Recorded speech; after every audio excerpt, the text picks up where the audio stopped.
Sejam todos muito bem-vindos ao NP Agro Clima, uma parceria entre o NP Agro e a Ampere Consultoria. Hoje, 13 de fevereiro de 2026, é aqui a sexta-feira, véspera de carnaval. Estamos começando essa conversa mais ou menos às 3 horas da tarde. Quando a gente fala de clima, a gente tem com a gente sempre Amanda Balbino, a meteorologista da Ampere Consultoria. Seja muito bem-vinda, Amanda, mais uma vez, tudo bem? Obrigada, Fernando. Tudo bem por aqui, sim. Uma boa tarde para todo mundo que está junto aqui com a gente na NP Agro. A Amanda hoje, para quem não sabe, está no Rio de Janeiro. Como é que estão as coisas por aí do ponto de Muito vista de quente, viu, clima? Fernando? Muito Quente? quente por aqui, um céu lindo, azul, sem nada de nuvem, mas os termômetros lá em cima. Agora a gente está batendo 33 graus Celsius, mas a sensação é de 38 graus. Ave Maria, aqui em São Paulo também, eu estou aqui na Zona Sul de São Paulo, muito calor por aqui também, muito bom. Nós estamos, com a ajuda da Amanda, acompanhando aí principalmente o regime de chuvas, tanto no Centro-Oeste quanto no Sul, nas últimas semanas. Falamos bastante sobre isso. Estávamos ali com uma escassez de chuvas na região Sul, não é isso? De uma maneira geral, boa parte das regiões produtoras, essas chuvas voltaram e é com isso que a gente começa a nossa conversa. Como é que está a situação no momento? As chuvas voltaram, deu um certo alívio ali, principalmente para o Rio Grande do Sul, né? É, exatamente, Fernando. Hoje, o cenário atual, na verdade, né, é de retorno das instabilidades ali para o estado gaúcho. Tem uma frente fria na costa do estado que vem proporcionando esses episódios de chuva. Então, a gente já tem registros aí de chuva volumosa na região de Porto Alegre, na região da Campanha Gaúcha.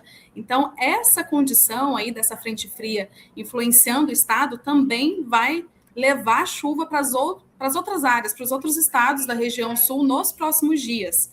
Então, o potencial, de acordo com as projeções mais recentes, é que os acumulados mais expressivos, aí eu estou falando de acumulados que superem os 40, 50 milímetros, fica ali no norte do estado gaúcho, em Santa Catarina e no leste do Paraná. No oeste do Paraná também tem previsão de chuva, só que com acumulados mais modestos, tá? E é uma região que vem ganhando ritmo aí na semeadura do milho segunda safra, então essa chuva vai ser importante para manter o estabelecimento dessa cultura em condições mais ideais, né, que favoreçam o estabelecimento dela. É por isso que a gente está de olho nessas chuvas, exatamente por causa da safrinha. A gente já tem uma previsão de uma leve queda aí de produção da safrinha de milho nessa temporada aqui, 2025 2026. Daqui a pouco a gente vai falar um pouco mais disso, e é por isso que a gente está muito atento ao que pode acontecer. Muito bom, então é um cenário, de uma maneira geral, né, Amanda, favorece a recuperação da umidade no solo, aí beneficia essas áreas onde a semeadura da safrinha ganha ritmo, né? E aí, claro, com o solo mais úmido, a gente tem um melhor estabelecimento inicial da cultura, o que certamente evita alguma perda ali de rendimento no decorrer do desenvolvimento das lavouras. Não é isso? Muito bom. Agora, Isso. aí você me conta aqui depois que temos uma janela curta de umidade, a partir do dia 21 de fevereiro, aí nós estamos falando daqui a uma semana, já há uma tendência de retorno do tempo mais estável e seco no sul, é isso? É isso mesmo, Fernando. Como você mencionou, esse retorno da chuva para o oeste do Paraná vai levar à umidade do solo. Por enquanto, no momento, a gente tem ali uma condição no oeste do Paraná um pouco mais seca. O armazenamento de água do solo está ali por volta de 40%, 50%.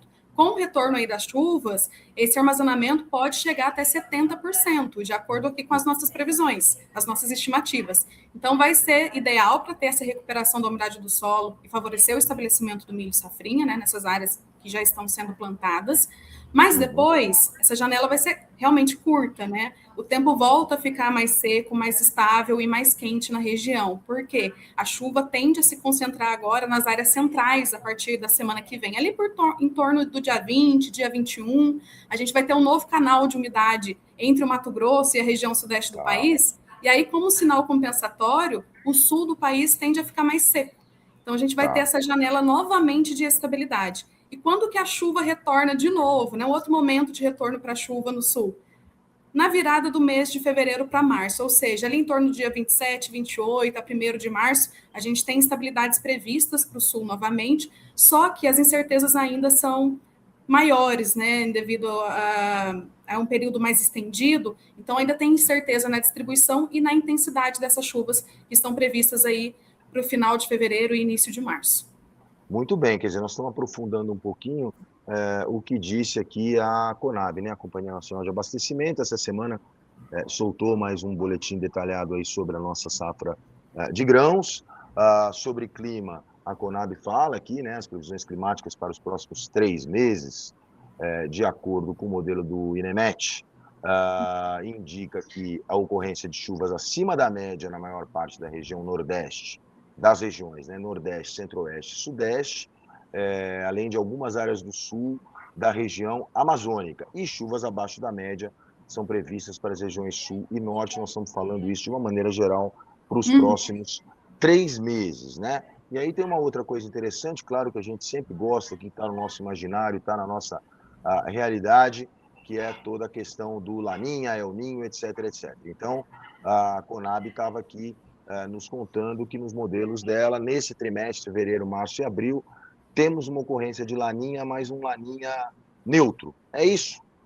É isso mesmo. O Laninha, na verdade, ele já está enfraquecido, né? A gente está realmente nessa transição de neutralidade da região do Enso, né? Que a gente chama ali no Pacífico Equatorial. É nessa região dessa bacia oceânica que a gente define se vai ter El Ninho ou Laninha. Laninha agora já caiu por terra, ela está bem enfraquecida, o momento é de neutralidade mesmo. E está muito bem informado. Essa neutralidade vai até abril. A partir de abril, a gente vai ter uma tendência de aquecimento nessa região do Pacífico.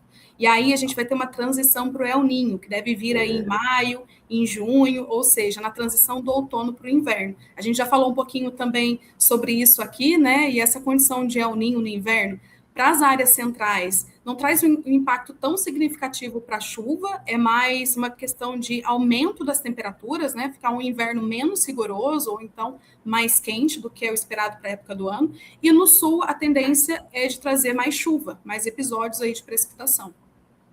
Muito bem, então nós vamos para essa fase de transição, como você está dizendo, já desde o ano passado, né? Eu acho que o primeiro boletim que a gente falou do El Ninho já tem bastante tempo, eu já nem lembro quando era, mas era isso aí. Você dizia, teremos o El Ninho, a questão é saber qual vai ser a intensidade do menino. Aí a questão é a seguinte, só para a gente lembrar aqui, acho que é interessante, por enquanto, com todas essas variações aí de clima, por enquanto a Conab continua aqui prevendo uma safra de grãos recorde de uma maneira geral, né? Um recorde aqui particularmente para a soja, a Conab está prevendo 178 milhões de toneladas, isso é um aumento de quase 4% em relação à safra passada. A soja, o desenvolvimento aí se transcorreu de uma maneira geral interessante, garantindo esse aumento de produção. Claro que esse aumento vem de um aumentozinho aí de área plantada, mais do que de produtividade, mas enfim, o clima não atrapalhou tanto assim, ou pelo menos não atrapalhou. Teremos um recorde de soja, mas teremos, como eu já falei, uma pequena, nem tão pequena assim, uma queda na produção da safrinha de milho. Então, por enquanto, a Conab está prevendo uma queda de 3,5% para um pouco menos de 110 milhões de toneladas. Então, temos aí demanda para etanol, demanda para ração. Então, está todo mundo de olho nessa oferta do milho safrinha. A safrinha é a nossa safrona, né? Já há bastante tempo é a principal safra de milho. Muito bem, Amanda, voltaremos certamente a conversar depois do Carnaval. Agradeço demais, de novo, a sua participação aqui hoje no nosso NP Agro Clima, essa parceria entre o NP Agro e a Ampere Consultoria. Muito obrigado, Amanda, mais uma vez. Eu que agradeço, Fernando, pelo espaço, pela oportunidade aqui. Um abraço para todo mundo e a gente se vê pós-Carnaval.